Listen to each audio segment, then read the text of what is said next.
The SSR selector in Sword of Convallaria is one of the things people ask the most about, how it works, what character does it include, who should I pick. So today we're going to be talking a little bit about mistakes to avoid with the SSR selector and why it's important that you save this at least for 2 weeks. Hello the internet, welcome back to the Waifus. I'm Sefhi. Today's topic, the SSR selector for Sword of Convallaria. Now this is a selector that will cost around $30, give or take, depending on the currency exchange, and this includes all the initial characters, including Beryl, Cole, Gloria. Of course, also all the other characters, but this will never get updated. Every other character that comes afterwards is not added to this banner now. Why it's important then that you save this? Well, at the beginning of the game, we're going to be getting a lot of rewards, alright? We're going to be getting the beginner missions, we're going to be getting all of the new events that even the Taiwanese server is getting. You're also getting a lot of currency by clearing the normal campaign. There is a lot of things, meaning it's best that you wait, because with so much currency you're going to be pulling a lot. And if you decide to get, let's say, Inanna with your selector, which is probably the best pick, and then you get a dupe, then you kind of wasted $30 with that. So let's talk a little bit about all of the characters included on the selector and which ones are worth going for. By the way, this is the new character, Layla. She looks amazing, she looks beautiful. I want to pull for her, but I still need some extra currency. So enough yapping, let's go into the selector itself and why you need to save this. Okay, so characters that include here, it's Beryl, one of the best picks in here, best damage dealer, magic damage dealer in the game by far, best destroyer since day 0, right? Day 1, best destroyer, you can get her, no regrets. Talion, an amazing character. I will say it's also worth getting. If you get Inanna, you get Gloria, you get Beryl or Cole in your account, then Talion is a really strong character. And one of the best things he has is the leadership aura for all of the area characters.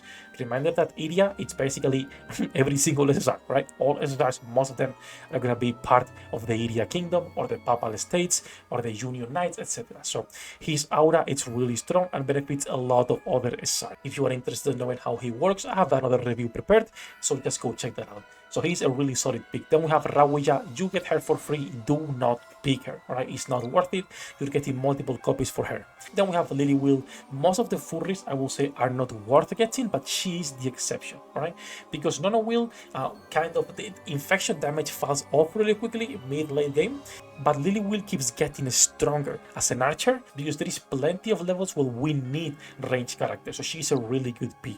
Then we have Gloria. If you do not get her on her initial banner, do get her, please. An amazing character. Her flag aura is really strong, really good support character. She can switch between speed and sword constantly to attack, and she also buffs all the characters from the union, which is all of these right here, right? At release, it's only her and SRs, but later this will increase.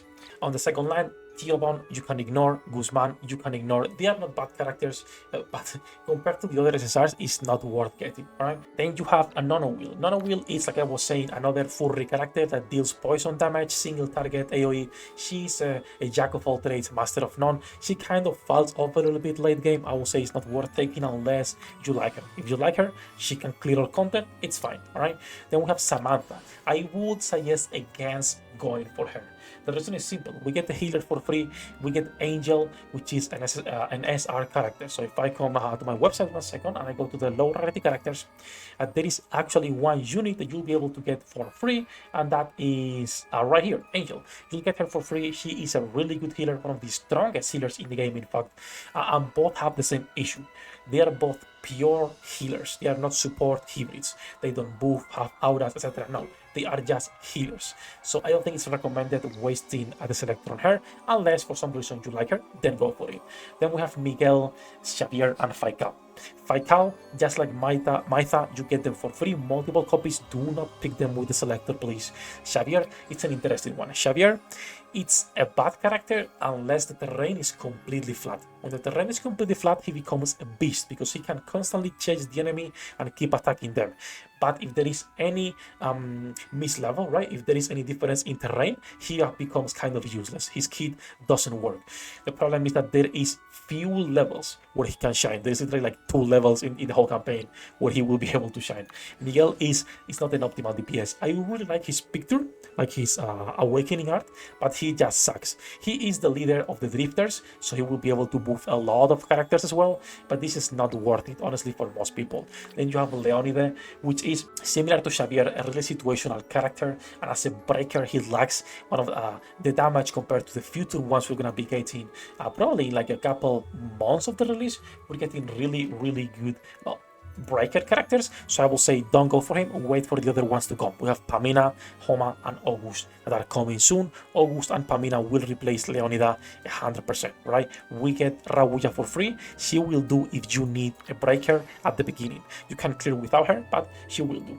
And then we have the last row. We have Garcia and Magnus. Magnus is a good tank, solid pick, but since we get Maitha for free, I will say it's not worth it using the selector on him. If you get him while pulling, build him, but do not waste the selector on him. Garcia has the same problem as Nono will, where she starts decent, doing decent damage, but she will fall off pretty quickly. I will say her AoE is not that consistent compared to other units, and even her single target. And then we have Inanna. You already know this. This is the best target for the selector. She is one of the strongest supports in the game since day one, if not the strongest. Absolutely get Inanna if you can. Then we have Nungan or Nergal. I don't know which one it is, brother and sister.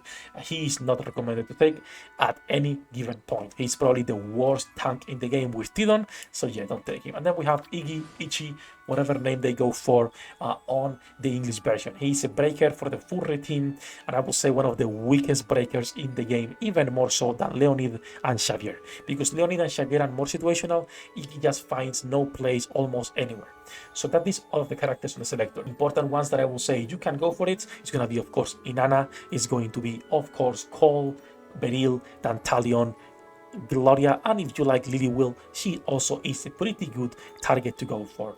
So that's gonna be it for this one. Just don't want to make this too long. Wanted to talk a little bit about the selector, what characters are worth getting, and which ones are not worth. Save this for a couple of weeks, and after you are done pulling, then go for that. All right. It's gonna be it for this one. As usual, thank you to my patrons for making this content possible. Love you all, bosses. Good luck with your pull dinner rates. I'll see you in the next one. 役立たずは楽園から追放するのみ。ブランとノワールのショータイムです。天地万物を切るとはこういうことだ。